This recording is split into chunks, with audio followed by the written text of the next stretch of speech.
We are good to go. All right. So a couple of quick announcements for all of you. So how many of you actually did get a chance to watch the video on psychological disorders that I posted on Monday? How many of you did? How many of you did not? Be honest, no judgment. Okay.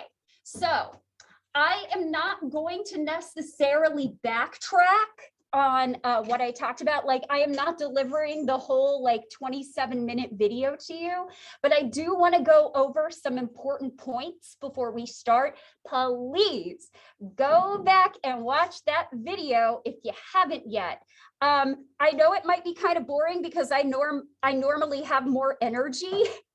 And when I'm alone filming a video, I don't really have as much of that energy, so I'm very quiet. You might even see my late cat because I filmed it last year. So you might get an opportunity for a cat sighting. But go ahead and watch that. So here are a couple of dates that you need to know. We have a quiz due this afternoon at 5 o'clock.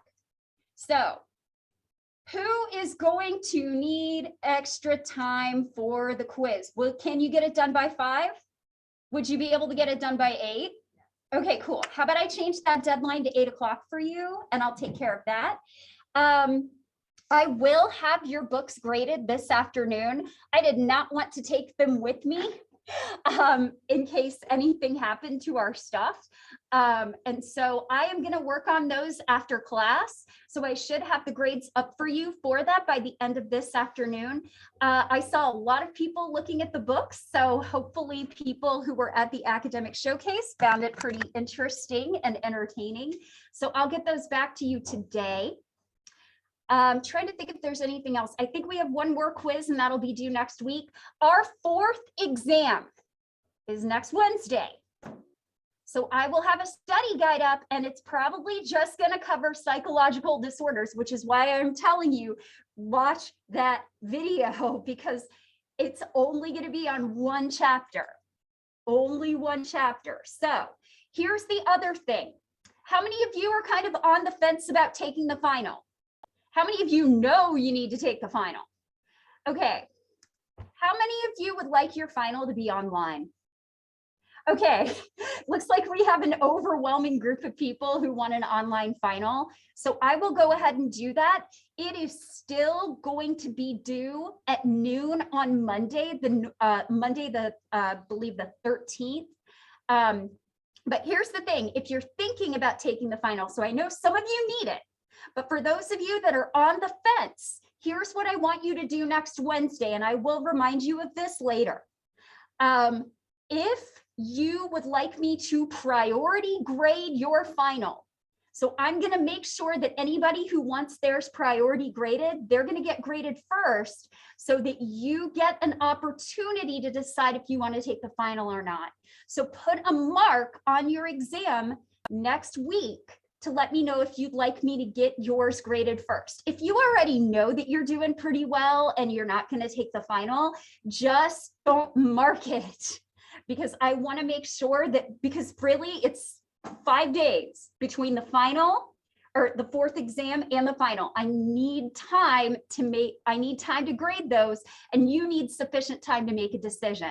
One more friendly reminder, if you miss the 4th exam, take the final. I don't have time for makeups. I wish I could. I don't have that time. I've got 3 finals to give, 2 of which are optional, 1 of which is mandatory, and I've got 8 research methods papers to grade. I do not have time. I wish I did. I don't. Does anybody want extra credit coming up? Okay, you should have received an email from Nancy Curbs about course evaluations. If 80% of the class or more completes their evaluations by December 10th, the last day of classes, everybody gets 5 extra credit points. If we don't hit that, nobody does. So that should be a pretty good incentive to get your evaluations in. Folks, I do actually pay attention to the feedback that you give me. I will tell you, if you tell me that I talk too fast, I know. I know. I can't fix it. I've tried. but I'm very happy to repeat myself. But I do pay attention to that feedback. The college takes that feedback seriously, and I have occasionally created new projects or new ideas based on the feedback that y'all have given me. I do appreciate that feedback. I would say if you're going to complete your evaluations, be honest, but be kind. Like, Dr. Gilchrist, your class is awesome. I love you. Well, thank you, but that doesn't really help me. It doesn't actually give me things that you liked concretely. Likewise, Dr. Gilchrist, your class sucks and I hate you. Again, thank you for your feedback, but it doesn't really help me. If I did something that you didn't like or I could have done better, let me know, okay? And be concrete. I like examples. Examples are helpful, and I do take that feedback seriously. So keep that in mind if you want some extra credit points. I will occasionally be checking in on the percentages of how many people have completed. So that way you have some time to get it done. So bug your classmates, make sure they get their evals in, make sure you get your evals in too. 80%, that is our magic number, okay? Yes? By when? Friday, December 10th. Okay.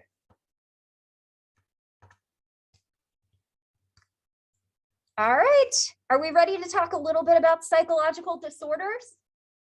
Okay, and I probably will email you to for those of you that want to learn about social psych, and it's not going to be on the test, it's more for your enrichment. If you'd like to learn more, I have recordings that I made last year when it was a hybrid class, and I'd be happy to share those with you. By the way, I don't really talk about the Zimbardo prison study. It's not really very scientific. Just going to put that out there. All right, so I want to go over a couple of different things for those of you that have not watched the video yet. Just a couple of things that we need to keep in mind. So how many of you right now are super duper stressed because of the last 2 weeks of classes? Like, if you had to rate it on a scale of 1 to 10, how many of you are pretty close to a 10 right now? No, I'm so sorry. Okay. But I will tell you this. When we're talking about when something is a disorder, here is kind of the critical thing that we need to remember, is that in general, for psychological disorders, these are things that need to be deviant. So they need to be different from the norm. So deviant doesn't necessarily mean bad, it just means different. Additionally, what is deviant is defined by a time and a culture. So here's an example. Now, if you were hearing voices right now, would you be pretty concerned? Raise your hand if you'd be concerned if you started hearing voices that were not your own. Now, you do realize that in certain cultures, that is considered a sign of enlightenment or spirituality. So it really, really depends based on the time or based on the culture. Additionally, these have to be distressful. If not distressful to you, distressful to somebody else. Apparently my body temperature is distressful to me. I took off my jacket and then I'm like, nah, I'm gonna go ahead and put it back on within a minute of when I took it off. But it has to be distressful. And again, it doesn't necessarily have to be you. It just needs to be somebody. So for example, if you are regularly drinking and driving, you may not necessarily have a problem with it, but other people around you are going to find that very distressful. You are putting your health at risk and you're putting the health of other people at risk. And then finally, this has to be dysfunctional in some way. It has to interfere with your everyday life to the point where it's negatively affecting you. So for example, and I'm going to be pretty open about this, and I hope that's okay. So some of you may know, some of you may not know, I occasionally struggle with an anxiety disorder. I was diagnosed with a generalized anxiety disorder a couple of years ago. I feel like I've got a better handle on it now than I did originally because I've got the tools, I have the skills that I need to kind of help me. But you can kind of see it, right? I've got all of this extra energy. Like generally what happens when I'm not in a good place, that energy has to go somewhere. And so in my case, it usually goes into things like overthinking situations, dwelling on situations that are out of my control, and occasionally wondering if I've made somebody mad at me. Like if I'm having a bad day, I'm going to be like, oh, my friends are mad at me. And that's a sign that something's not right. Now, that can be pretty manageable. But when it started manifesting itself into panic attacks that prevented me from teaching class, that's when it becomes dysfunctional. It is hampering my ability to do my job the way that I want to do it. So for psychological disorders, folks, like we are all going to feel things like sadness, anxiety, and grief. Those are normal and healthy emotions to different situations. I've lost my grandparents. This was 4 months ago, and my cat. I'm still grieving. I looked at a video of my cat the other day, and all of a sudden I just got hit with this wave. That's normal. What's probably not normal is if I feel the exact same way that I feel now, but 2 or 3 or 4 years later, and it's still hurting my ability to get my job done. That is a problem at that point. Sometimes you're going to be the best judge of what's normal and what's healthy for you, but sometimes you're going to need somebody on the outside to basically kind of be like, look, this isn't healthy. And that's why I would encourage you, if you're somebody who is seeking therapy or counseling, I certainly can't speak for you, but something that's really helped me out is having a therapist who has no problem kindly telling me the way that you're thinking about this is not healthy. Somebody who is willing to call me out on my stuff. All right, so that's the first thing that I wanted to mention. One of the things that I will kind of mention too, and again, I'm not going to go over this in a great amount of detail. We do at this point treat psychological disorders as medical problems. And part of the reason that this happened is because we discovered that there are physical things, physical illnesses that can lead to mental disorders. So I'm sure that many of you might be familiar with the sexually transmitted infection of syphilis. Now, syphilis, thankfully, can be treated with antibiotics. I actually read today, by the way, syphilis is making a comeback around the globe. Yes, please be safe, be smart, use protection. You know the whole drill. But syphilis, remember that antibiotics are, they're kind of a newer medical advancement. Previously, if you got syphilis, bad things were going to happen. In particular, you were going to start having brain issues and mental problems based on the fact that the syphilis was actually damaging your brain. So when we discovered that untreated syphilis could lead to symptoms that look like a mental disorder, this basically means that mental disorders can be due to physical causes. It's part of the reason why you will often hear about the concept of a chemical imbalance, especially with respect to things like depression. Now, that's because we have discovered that certain types of neurotransmitters are either too high or they're too low with certain disorders. So sometimes you'll hear that depression is due to low serotonin. How many of you have heard that? Odds are, so I'm just going to tell you, if you're thinking about taking biopsych with me, not this coming spring, because remember, sabbatical, but if you're thinking about taking biopsych with me in 2023, we're going to talk about the fact that this idea that depression is due to low serotonin is actually in doubt. And there might be other things that are going on. But this means when we have these physical causes that lead to mental health effects, this does mean that we can diagnose mental illness, we can treat it, and in some cases, we can actually cure it.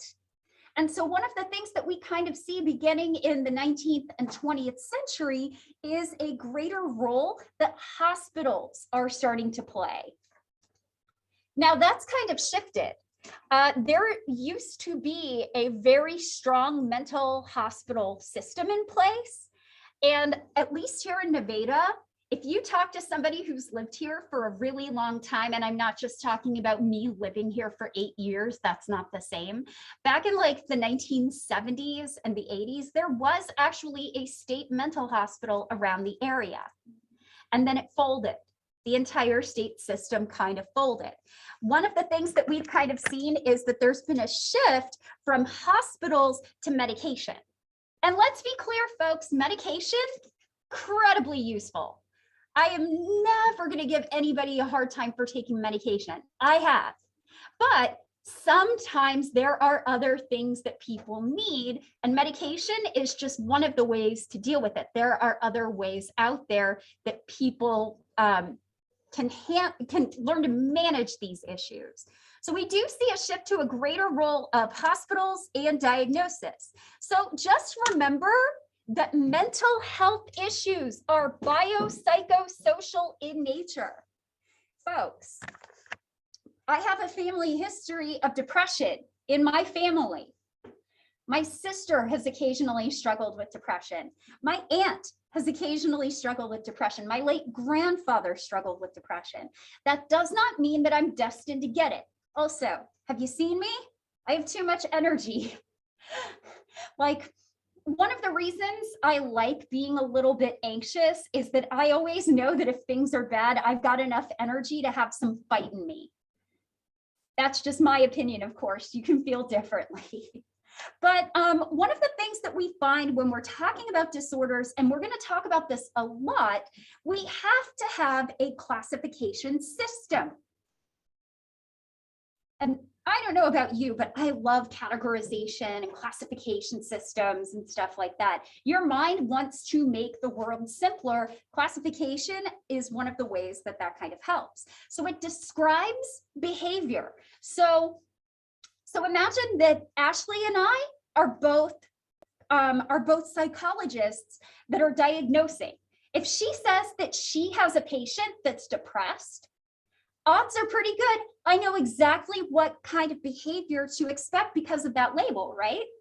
Like, we don't have different interpretations of what major depressive disorder looks like. So it describes behavior. It also permits us an opportunity to get a prognosis based on the severity of the mental disorder, and it gives us a means for treatment.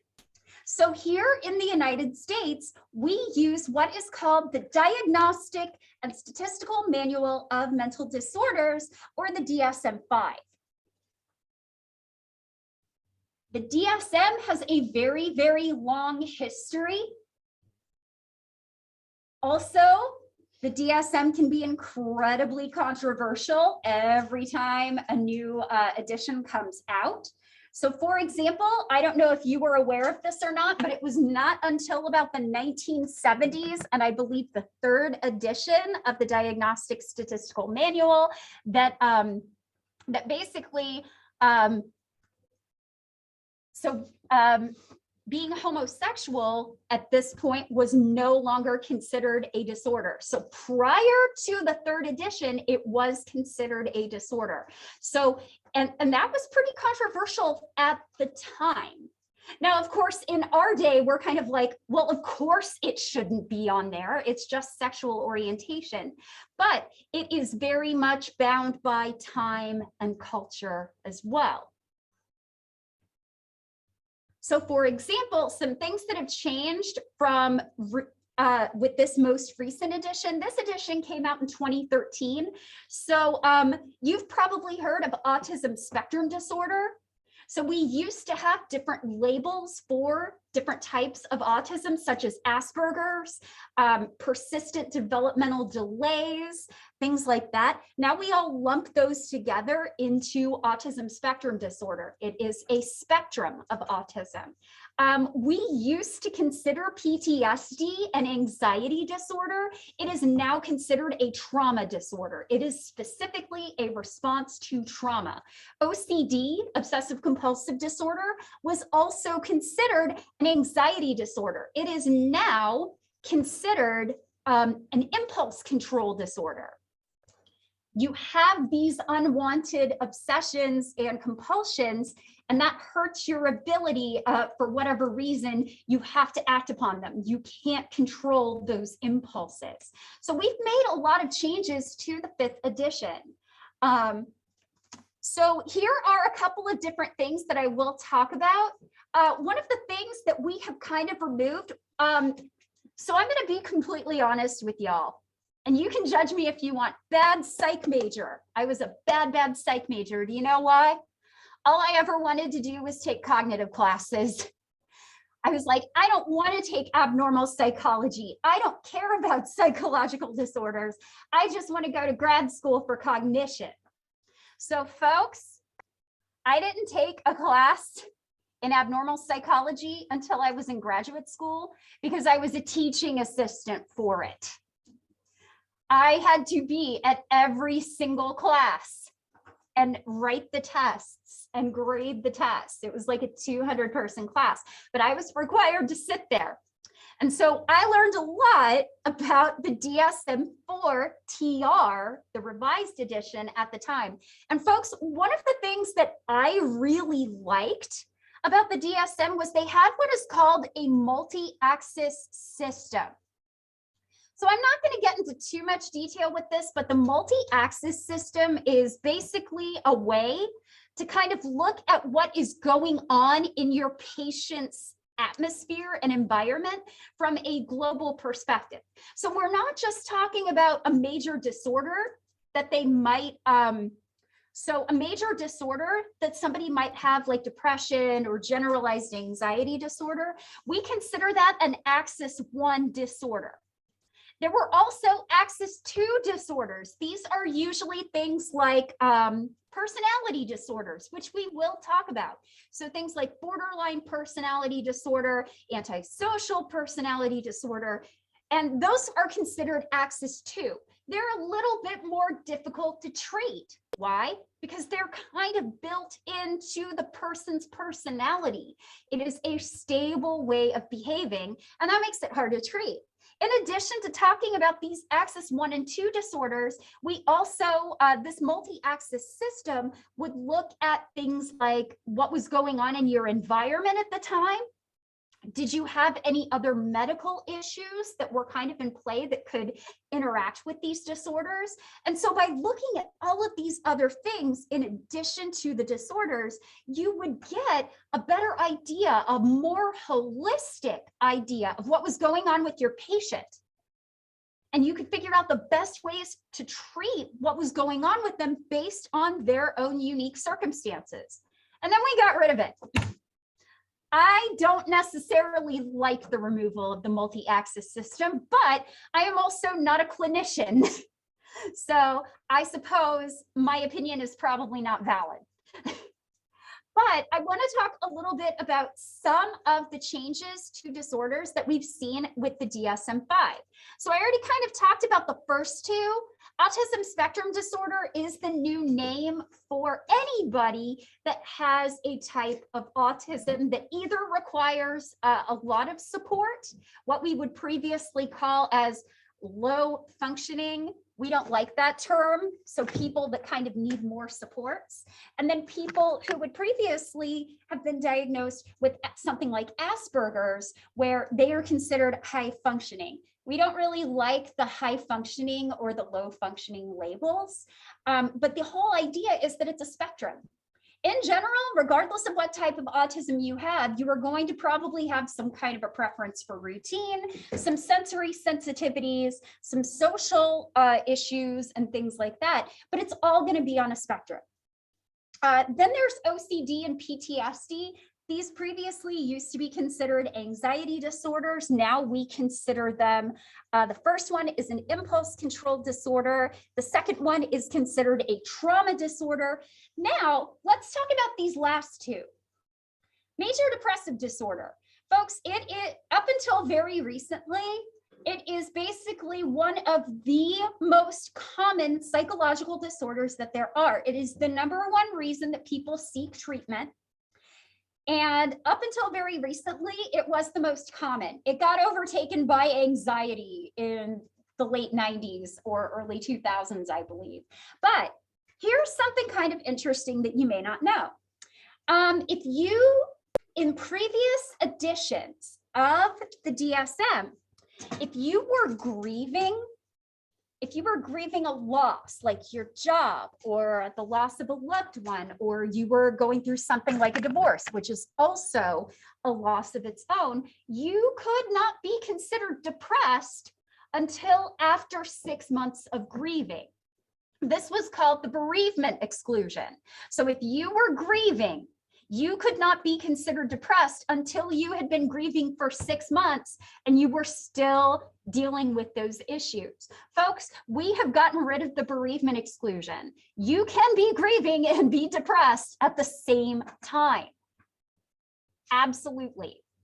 Now, other things that have been added to the DSM-5, binge eating disorder is now considered an eating disorder, along with things like anorexia, nervosa, and bulimia. And then we have premenstrual dysphoric disorder, or PMDD. Okay, does anybody here have PMS? Like you occasionally get a little weepy, everything hurts, you're crying and you don't know why. Okay, most people have premenstrual syndrome. So because of hormone fluctuations right before menstruation, people get really, really emotional. Premenstrual dysphoric disorder is much more serious than that. And most people, thankfully, will not have it. But it is now considered a psychological disorder as well. And we have ways to treat it. Okay. So let's talk about some of the pros and the cons of the Diagnostic Statistical Manual. Thankfully, the categories and the criteria are very reliable. When I tell somebody that I have generalized anxiety disorder, clinicians are going to know what that means and how I probably got diagnosed with it. Now, here's what this does mean, though. With the changes of the DSM, we have estimated that about 50% of the United States population at minimum will have a mental disorder at some point in their lives. Now, why would that be? Well, first of all, we are finding that these disorders are easier to detect once we actually have a manual that helps us figure it out. Now, I will say too, we may as a society be getting sicker. We're a lot more disconnected from each other. I think I read a pretty recent estimate that said that there's a certain percentage of American adults who do not have a single friend. Now, let's be clear. Some people do not want friends. And if you do not have friends, I am not saying you are a bad person, but we need that connection. Most of us are more disconnected from each other as well, not to mention, hello, we've been going through a pandemic for a year and a half, almost 2 years now, and we're not quite done with it yet. Like, some of you have not seen family, some of us have experienced losses. Like, it's a lot to deal with. Nobody's going to give you a hard time if you're not necessarily coping in the most healthy of ways. We're all trying to muddle through this in our own way. Some of us choose denial. Some of us choose other coping mechanisms. Additionally, one of the things that I will mention is that in many of the DSM's categories, there are more disorders than there used to be. There are more ways to classify the different disordered behavior and feelings and thoughts that we see. And additionally, some of the criteria have been eased. I'm not saying that's a good or a bad thing. I'm just saying that is.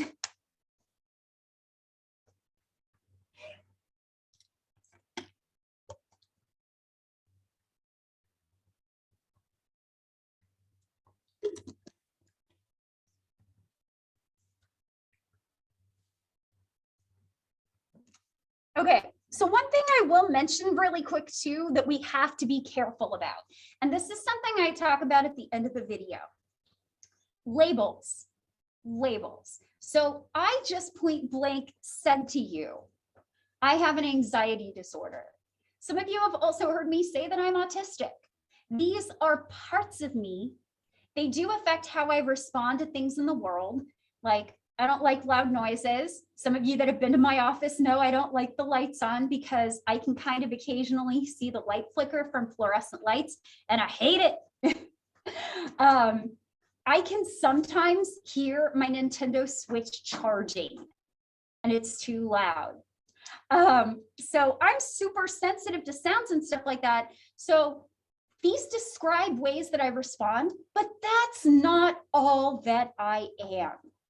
And that's not all that you are either. And labels can be helpful. Labels can absolutely be helpful. It's nice to know, folks, I spent a good chunk of my life feeling so different from other people, wondering why I couldn't fit in. Now you know why my favorite Christmas special, if you were curious, is yes, Rudolph the Red-Nosed Reindeer, because I too love stories about misfits and underdogs and things like that. But I always wondered why I wasn't like other people. And once I kind of realized that it's because my brain works differently from other people, that really helped me get more comfortable with me. So labels can give us a lot of power and help us understand that we're not broken people. We're just wired a little bit differently sometimes. We respond in different ways, and that's not a good thing or a bad thing. It just is. However, labels can also affect the way that we treat people. So I'll talk about this really quick, but I'll be pretty quick about it. There was a really famous study back in the 1970s by a group, Rosenhan and a few other people. They basically checked themselves into a mental hospital and said, I'm here. They basically said, we're hearing voices. We need to be checked into this hospital. And so what's really interesting is that the people at the hospital would take notes on these men who were completely fine. They lied and said that they were hearing voices, but once they were in that hospital, everything that they did was interpreted through the lens of that label.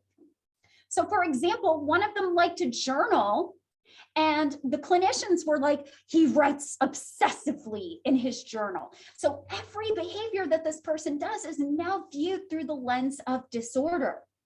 So we have to be careful with labels as well, because they bias how we interpret other people's behavior. So labels can be a double-edged sword. They can help us understand ourselves. They can help us understand other people, but we also might come to view people as these two-dimensional characters simply because of their disorder. And folks, you're not your disorder. You have a disorder, but it's not all that you are. It's part of who you are. And you are many other wonderful, lovely things. Okay, so are we ready to talk about some disorders now? All right, we're going to talk about anxiety disorders. I get to pick what we talk about. I am going to talk about most of what's in your book, but I get to pick. And I'm starting with these because this hits me where I live. And for some of you, this probably hits where you live too. The most frequent disorders in the United States right now are anxiety disorders. So that's going to include things like social anxiety disorder, panic disorder, generalized anxiety disorder. And I will, for this class, I am lumping in PTSD and OCD, but be aware that they are not true anxiety disorders at this point. So all anxiety disorders are marked by distressing or persistent anxiety. And this is probably a way I'm wired, because even when I was a kid, I had trouble with insomnia because I could not shut my brain off. My brain wanted to think all the time. I've gotten much better with it now. You know, it helps not having caffeine right before bed. And also, If I'm having trouble sleeping, I get up. So if you're kind of struggling with insomnia, here's something kind of interesting from me to you. This is apropos of nothing, but I know that some of you are super stressed right now. If you're having trouble falling asleep and it's been 15 minutes, get out of bed and don't go back there until you feel tired again. Because if you stay in bed going, oh my gosh, I can't sleep, you have now associated your bed, your resting place, your peaceful space with anxiety. Don't associate your bed with anxiety. And also, if you can, and I know in your dorms it's hard, and I know I'm not supposed to call it a dorm, and I don't care. I know it's a residence hall, but try not to study on your bed. Try not to eat on your bed. Chelsea's making a face. She's like, I don't do any of that. So try not to do that, because you're going to start associating your bed with other things besides sleeping. Like, your bed should be your peaceful space. Like, if you're having trouble, if you're one of those people that can just fall asleep anywhere, I think you're good. But we're going to talk about 3 anxiety disorders, and we're going to talk about former anxiety disorders, because disorders like OCD are marked by behaviors that are designed to calm oneself and reduce anxiety. And let's just go ahead and get it out of the way.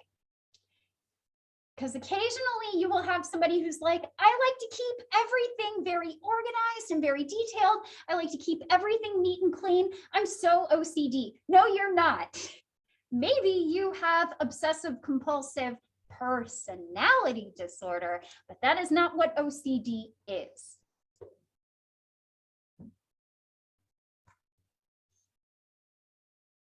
So we're going to start with something I know pretty well: generalized anxiety disorder, or GAD. This is marked by consistent and persistent worrying. It never ends. Additionally, these people, because they are constantly worrying, I can tell you, if I'm worried about something, I am not the nicest person. So this actually happened the other day. You can laugh at me if you want. So over Thanksgiving break, I wanted to get a new video game for my Nintendo Switch Lite, and I went to the Nintendo Switch store, and I had forgotten my password. And because I had switched to a new phone, I had lost my 2-factor authentication. So I had no way to get in. And my partner's trying to talk to me, and I'm like, stop it! I don't want to talk to you right now. So I've got all of this frustration, this irritation, and this anxiety. I'm probably not going to be a very nice person. So you may be jittery, on edge. And additionally, if you've got this constant train of thought in your mind, and these are distressing, anxiety-causing thoughts, you're probably going to have sleep deprivation. Now, one thing that's kind of interesting is that this anxiety is often considered free-floating anxiety. You will start worrying about one thing, and then it will shift somewhere else. The train never stops. And honestly, we will find that it is more common in women than in men. Now, folks, some of that is due to socialization. Women are often considered and socialized to be more open and understanding of their own feelings than men in our society often are. Now, I'm talking in general, but we do find that it's more common in women. Some of this might be due to biology, some of this might be due to socialization, but we do tend to find that it does decline with age. Here's what I can tell you from my experience. If you're the kind of person that struggles with anxiety and those free-floating thoughts, just because you think a thing or just because you feel a thing does not make it the truth. I know that that's not much help, but I would also add something that's been really helpful for me is meditation. especially mindfulness meditation, because what's really important is being aware of your thoughts and also not necessarily latching on every single one that pops by. And I'm not always saying I'm perfect at this. Some days I wake up and I'm like, I feel bad. Let's latch onto some things that make me feel bad. Let's Google search some things that will make me feel bad. You know, you latch onto it. Generally, I'm not a better person when I latch onto those feelings, but meditation can be helpful. Meditation is helpful. Deep breathing from your stomach is really, really helpful because it stimulates the vagus nerve and it calms you down. Most people who are anxious, especially those who get panic attacks, tend to hyperventilate. They breathe too fast. I definitely breathe too fast. So it's been really helpful. And additionally, exercise is a wonderful anxiety reliever. Now, I want to be clear.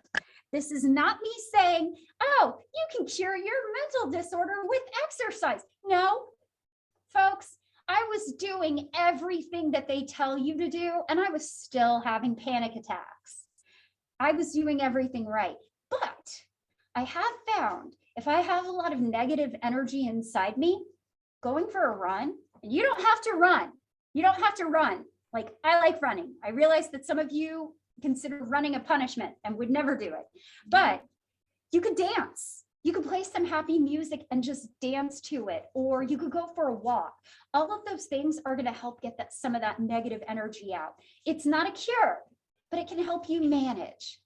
And it's just one part of multiple things that will help you. Okay, panic disorder. This is marked by unpredictable panic attacks. How many of you have had a panic attack? They are not fun. Now, oftentimes they can be misread as heart attacks. In my case, I misread them as strokes. I'm like, oh, my hand's feeling tingly. I feel like I'm having a stroke, and I'll raise my hand just to make sure I am not having a stroke. I'll look in the mirror to make sure that I'm not drooping. And then I'll look at my eyes and see that my pupils are very dilated. I'm like, oh, I'm anxious. There we go. So one thing that's been really useful is to occasionally just look at my pupils. Are they big? Then it's probably just in my head. So these are going to be marked by intense dread and terror. You might feel like you are not real, or that the situation that you're in is not real. So you may have a sense of depersonalization or derealization. And you may experience things like chest pain or a choking sensation, other types of physical symptoms like tingling in the hands or in the face, high heart rate. I have managed to have a panic attack where, folks, my blood pressure is on the low end, provided I'm not having a lot of caffeine. It's gotten to the point where I've managed to, and this is because of our sympathetic nervous system, when you're stressed in a panic attack, your blood pressure is going to increase. I managed to actually get my blood pressure to borderline high just through the power of my mind. Imagine if I used my mind for other things besides worrying. Think of all the powerful things I can do. But it can be misread as a heart attack. And honestly, one of the best things I can tell you with panic disorder or with panic attacks, breathe. If you have to be by yourself, that's fine. But one of the biggest things that you need to know is you're not going to die. And I know it doesn't feel that way in the moment. Deep breathing will help you out, and try to cut out caffeine if you can. I know, it's a tall order. All right. Bronwyn, you need more time? No. Okay, cool. Anybody else need more time? Awesome. Okay, phobias, everybody's favorite. So I want to first talk about the difference between a phobia and a simple fear. So can somebody tell me something here that they're afraid of? One of you tell me something you're afraid of? Spiders. Okay, so that picture of the tarantula is probably not making you feel very good right now, yes? Pictures are okay, just not real ones. Okay, now, okay. So can I ask you a couple of questions and follow up with you? Okay, so if I came in with a little tarantula in a cage, how would you feel? Anxious. Okay, if I put him right here, would you still be able to sit where you are? No. Would you want to leave the class? Yes. How far would you want to get away from this class? Like, would you want to drive all the way to the next state line? No, I just would not. I don't want to be in the same room. Okay. Okay. Now, somebody else. Let me see. That might be a phobia, but I'm not quite sure. Yeah, Ashley. Claustrophobic. Okay, you're claustrophobic. Okay. This mask is not doing. Okay, so you're kind of having trouble with that. Have you occasionally had panic attacks because of it? Constant. And I would take it that getting MRIs or CAT scans or probably, or being in elevators. Will you not go in elevators? I will, but I usually take the stairs. Okay, so you deliberately avoid elevators and you would rather take the stairs. To kind of put this into perspective, imagine what that would be like. In my hotel in Chicago, I was on the 11th floor. So if you were in my position, and by the way, this elevator was old school, it was banging. I was like, that's not good. But if you had to go, so you would go on 11 flights of stairs rather than be in an elevator. That would probably qualify as a phobia. So there is a difference between a phobia and a simple fear. I'm afraid of snakes, just like Indiana Jones, who was also a professor. So that in that way, I am like Indiana Jones. But I am not afraid to go into the herpetology house at the zoo and go see a snake behind glass. And occasionally, when I've walked around Radio Springs Park, we've actually seen tiny little snakes. When I was in Florida, I actually saw a lot of indigo snakes. And you know what? They're kind of cute when they're 5 feet away from me. But it's not like so I would say I have a simple fear. I am a little bit afraid of them, but I don't go to a huge extent of avoidance. And the intensity, I'm like, ooh, yeah, I don't like that. But I'll look at them in the zoo. They're behind glass. It's not like Harry Potter where the glass is going to suddenly disappear. You know, I'm not worried about that. So the intensity of your fear and the extent to which you would avoid it matters. Coda probably just has a simple fear of spiders. Ashley, you sound like you might actually have claustrophobia, like legitimately, if you would rather take the stairs over the elevator, even when it is more advantageous for you to take the elevator. So this is what we would call a specific phobia. It is focused on a particular object or a particular situation. So for example, claustrophobia, fear of closed-in spaces. Acrophobia, fear of heights. There are all kinds of phobias, folks. There's actually something called, and I am not kidding, triskaidekaphobia. That is the fear of the number 13. Which is wild because 13 is my lucky number.